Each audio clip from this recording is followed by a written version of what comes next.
Olá a todos vocês, que a graça e a paz do nosso Senhor e Salvador Jesus Cristo permaneçam com todos de um modo muito especial. Juntos mais uma vez para meditarmos a respeito da palavra de Deus, buscando compreender um pouco melhor o papel do Evangelho, da igreja, como nós nos aproximamos de Jesus Cristo pelo Espírito Santo e como nós a todo tempo estamos sendo curados de alguma coisa. Curados nas nossas emoções, nos nossos sentimentos, nas nossas relações sociais, curados e reconciliados com Deus através de Jesus Cristo, o nosso único Senhor e Salvador, aquele que nos guia para a vida eterna.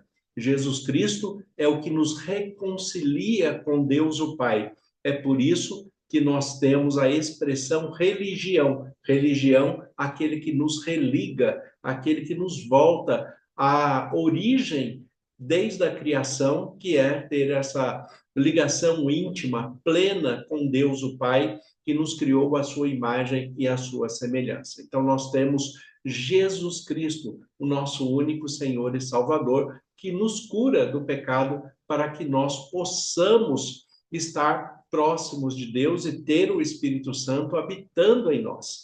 Desta forma é que nós vamos procurando seguir a palavra de Deus e compreendendo cada vez mais a maneira que Deus tem cuidado de nós, tem cuidado de você e da sua família, certamente de um modo bastante especial. E tratando desse tema de cura, vamos ver o Evangelho de Jesus Cristo, segundo João, capítulo 9. É um texto bastante interessante, com muito conteúdo. Eu estou lendo na versão da Bíblia A Mensagem, e o texto ele nos diz assim, João, capítulo 9, a partir do versículo 1, versão da Bíblia A Mensagem, ele nos diz assim: caminhando pela rua, viu Jesus um homem cego de nascença. Seus discípulos perguntaram: Rabi, quem pecou, este homem ou seus pais, para que ele nascesse cego? Jesus disse: vocês estão fazendo a pergunta errada, procurando a quem culpar. Não há nenhuma relação de causa e efeito. Em vez disso, olhem para o que Deus pode fazer. Precisamos trabalhar com energia, porque aquele que me enviou, enquanto o sol está brilhando, quando a noite chega, o expediente acaba, mas enquanto estou no mundo, há bastante luz, eu sou a luz do mundo. Dito isto, ele cuspiu no chão, fez uma mistura de barro com saliva e esfregou a mistura nos olhos do cego e disse: vá, lave-se no tanque de Siloé, que significa enviado. O homem foi, lavou-se e passou a enxergar. Até aqui. O homem foi, lavou-se e passou a enxergar. O que representa esta história e o que Jesus quer apresentar com este fato? O que o apóstolo João, ao escrever este fato, quer apresentar acerca de Jesus? Como eu já disse, todos nós precisamos de cura, precisamos curar as nossas cegueiras espirituais, emocionais, relacionais, as nossas cegueiras sociais. Nós precisamos ser curados. E como ser curado? Jesus ele faz uma analogia aqui a respeito da luz. Por quê? Porque no escuro ninguém vê nitidamente, ninguém consegue ver nitidamente. Mas sabe o que acontece? Existem muitas pessoas que se acostumam com o escuro. Não tem aquele espaço da sua casa que à noite você não precisa acender a luz para poder ir até ali. Você mesmo com a luz apagada, você consegue se levantar da cama, consegue andar até o banheiro, até o quarto, até a cozinha, sem muita dificuldade, sem muito problema, mesmo que a sua visão esteja limitada. Por quê? Porque você acostumou com o ambiente. É assim também que acontecem as questões espirituais. As pessoas se acostumam com ambientes espirituais e aí, naquela sua maneira costumeira de lidar com as coisas, de interpretar as questões espirituais, mesmo que existe uma penumbra, mesmo que existe uma dificuldade de ver totalmente com clareza, a pessoa acaba se acostumando com aquele ambiente, com aquela forma de apresentar a palavra de Deus, e isto não promove crescimento, não promove melhora de vida, não promove estabilidade, não promove amor, não desenvolve os frutos do Espírito, porque nós precisamos compreender mais da palavra de Deus, guiados pelo Espírito Santo, para que cada vez possamos viver melhor e sejamos transformados para que sejamos cada vez mais parecidos com Jesus Cristo. Este é o nosso propósito. É por isso que nós somos chamados de cristãos, independente da sua expressão religiosa, do seu vínculo denominacional, todos nós somos chamados de cristãos, aqueles que têm a Jesus Cristo como Senhor e Salvador de suas vidas. É desta forma que nós precisamos compreender mais. Mas olha que interessante como começa esse texto aqui no diálogo de Jesus com os discípulos, na cura desse cego que o texto fala que é um cego de nascença. E a curiosidade na estrutura do texto, trazendo essa ideia do cego de nascença, é a ideia de que ele nasce sem até o globo ocular. Não é que ele é apenas cego, ele não tem visão nenhuma de fato, ele não tem nem o globo ocular. A questão que o texto coloca aqui, ó, caminhando pela rua, Jesus viu um homem cego de nascença. Seus discípulos perguntaram: Rabi, quem pecou, este homem ou seus pais, para que ele nascesse cego? A pergunta dos discípulos já leva Jesus a fazer uma repreensão. E a repreensão que Jesus faz, olha aqui a resposta. Jesus disse: vocês estão fazendo a pergunta errada, procurando a quem culpar. Infelizmente, existem muitas pessoas que se consideram superiores, se consideram mais santas, se consideram mais conhecedoras da palavra de Deus, mais conhecedoras da verdade, e assim elas começam a julgar outras pessoas. Ela começa a buscar culpados, ao invés de simplesmente agradecer por aquela pessoa estar ali, estar presente, estar compartilhando da mesma fé, estar vivendo a sua experiência espiritual. Então, ao invés de a pessoa se alegrar por aquela pessoa se aproximar de Deus, pelo outro se aproximar de Deus, ele começa a olhar e destacar os defeitos daquela pessoa, procurando culpados. Por que que isso está acontecendo com você? Por que que esse mal está acontecendo com você?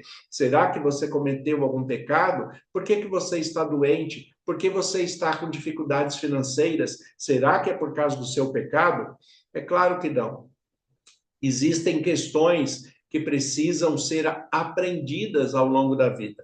Nós precisamos aprender a administração financeira, precisamos aprender a lidar socialmente, precisamos aprender a ter comunhão com Deus e ser guiados pelo Espírito Santo dentro da palavra de Deus, a Bíblia, como única regra de fé e prática. Então, nós precisamos, de fato, ser orientados pela palavra de Deus para que nós possamos viver o melhor de todas as coisas. Enquanto nós não fazemos isso, nós nos portamos como cegos, como pessoas limitadas da visão. E aí, né, temos que desenvolver muitos outros sentidos para fazer uma compensação naquela deficiência que está faltando.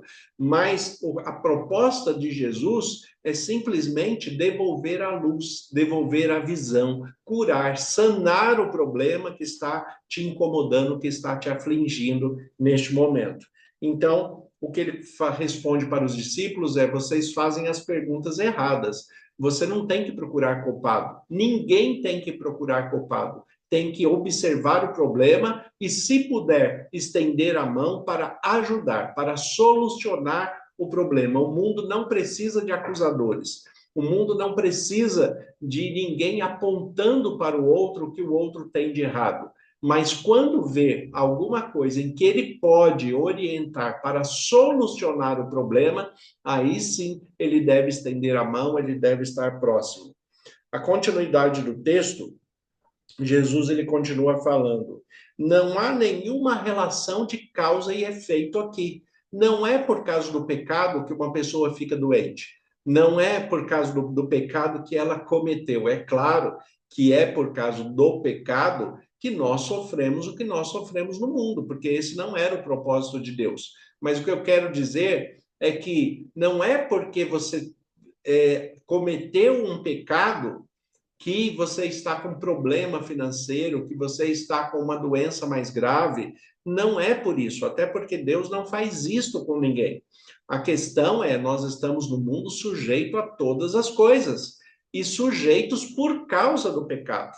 Então, sim, nós sofremos por causa do pecado, mas esse sofrimento excessivo muitas vezes está muito mais ligado à falta de proximidade com Deus, a falta de compreensão da palavra e a falta de prática da palavra de Deus, né, do que uma relação de pecado. Afinal de contas, em Romanos 3:23, a palavra de Deus nos diz que todos pecaram. E se fosse por causa do pecado em si, todos nós não teríamos saúde, ninguém teria estabilidade financeira, todos nós teríamos muitos problemas sérios e graves, porque todos nós somos pecadores, todos nós somos limitados pelo pecado. Então, e a Bíblia nos diz que o salário do pecado é a morte. Eu não posso atribuir ao pecado, associar uma relação de causa e efeito, que é o que Jesus está falando aqui, que é por causa que uma pessoa cometeu um pecado, é que ela sofreu um acidente. Ela cometeu um pecado e perdeu dinheiro. Ela cometeu um pecado e por isso Deus permitiu que ela sofresse. Eu não posso atribuir maldade a Deus. Deus não é desta maneira e não age desse jeito. Então, Jesus explica aos discípulos assim como ele está explicando para nós hoje. Não é uma relação de causa e efeito. Nós estamos no mundo sujeitos a todas as coisas, mas a inversão de propósito que Jesus faz nesse texto é fantástica e é isso que ele quer nos mostrar. Ele fala aqui, em vez disso, olhem para o que Deus pode fazer. O que Jesus está falando é: não olhe para o problema em si, olhe a maneira que Deus pode solucionar o problema. Olhe para a maneira que Deus pode solucionar o seu problema hoje. Olhe para a maneira que o Espírito Santo te conduz para que você vença e supere a adversidade que você está vivendo. Olhe para Cristo e siga as orientações da palavra de Deus pelo Espírito Santo, que tudo vai dar certo. Deus, ele vai continuar cuidando de você de um modo muito especial, apesar dos seus pecados e limitações. Isto não é desculpa e nem aval para ninguém cometer pecados por aí.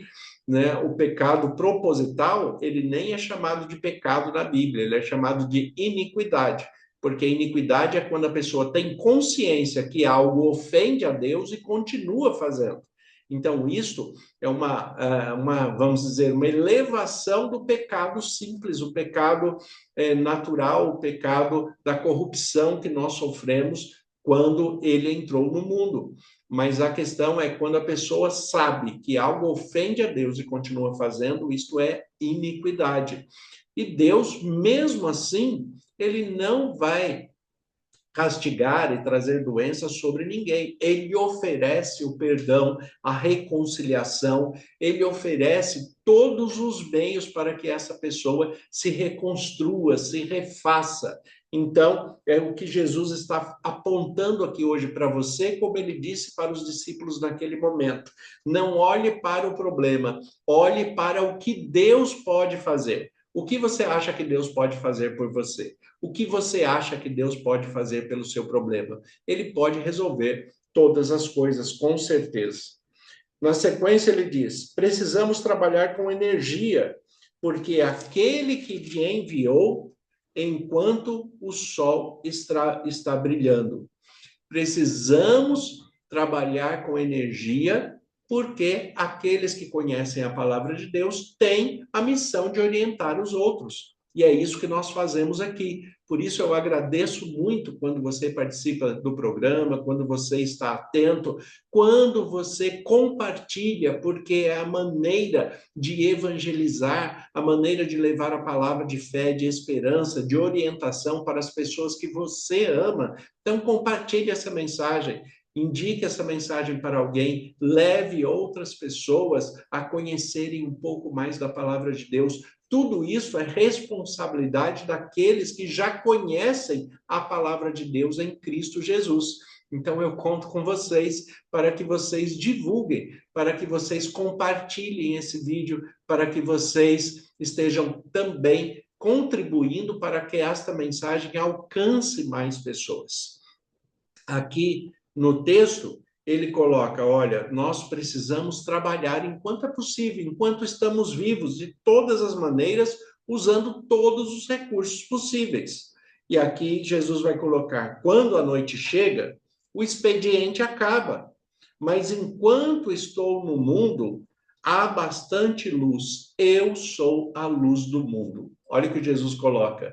Enquanto Jesus está presente, haverá luz. Sempre que Jesus está presente na sua vida, na sua mente, no seu coração, nas suas emoções, nos seus sentimentos, no seu estado psicológico, sempre que Jesus está presente, você vai ter luz, vai ter um direcionamento, você vai ver com clareza sempre que Jesus estiver presente com você.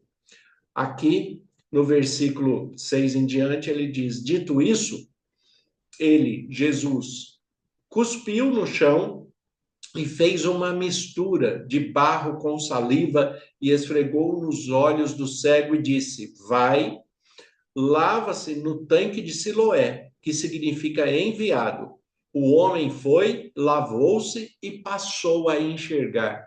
Eu gosto muito desta cena, porque esta cena é que nos leva a imaginar, né, que Jesus está reconstruindo, ele está recriando, ele está refazendo os olhos desse cego, porque nós somos criados do barro. E desta maneira é que Jesus refaz a visão desta pessoa. Ele gospe no chão a sua saliva e ele pega, faz um lodo ali com barro, porque nós somos feitos de barro, e ali Jesus refaz a visão, ele refaz os olhos desse cego, ele devolve a visão, ele modela de novo a visão. Mas uma coisa que ele coloca aqui é muito importante. Ele fala, vá até o tanque de Siloé, que significa enviado, vai até lá e se lave. E ele foi e passou a enxergar. O que Jesus está falando, traduzindo para o nosso tempo, é, você recebe a cura diretamente de Jesus, mas vá até a igreja, vá conhecer mais, vá testemunhar, vai oferecer o testemunho do que Jesus fez por você. Não deixe de ir à igreja. Vá à igreja para testemunhar, para aprender, para agradecer, para estar ali com o coração voltado para Deus em gratidão pelo que ele fez por você.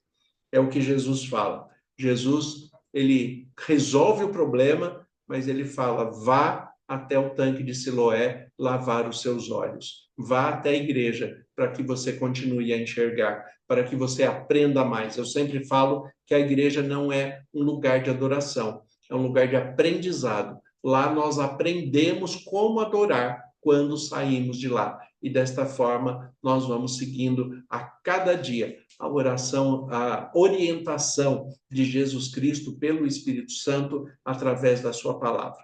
Então, mantenha a fé, deixe o Espírito Santo, pela palavra de Deus, trazer de volta a visão, o brilho da luz de Cristo na sua vida, vença as adversidades e, desta maneira, procure a palavra de Deus, o crescimento espiritual através da comunhão da igreja.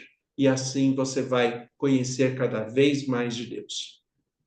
Senhor, nosso Deus e Pai, nós te agradecemos pela tua luz por Jesus Cristo e pela direção do Espírito Santo. Como ministro do Evangelho, em nome de Jesus, eu peço as tuas bênçãos sobre todos os que nos acompanham neste momento. Que o Senhor nos dê da tua paz, que o Senhor os abençoe e os guarde, permaneça com todos em nome de Jesus. Amém. Que Deus abençoe a todos. Tenha uma excelente semana em nome de Jesus.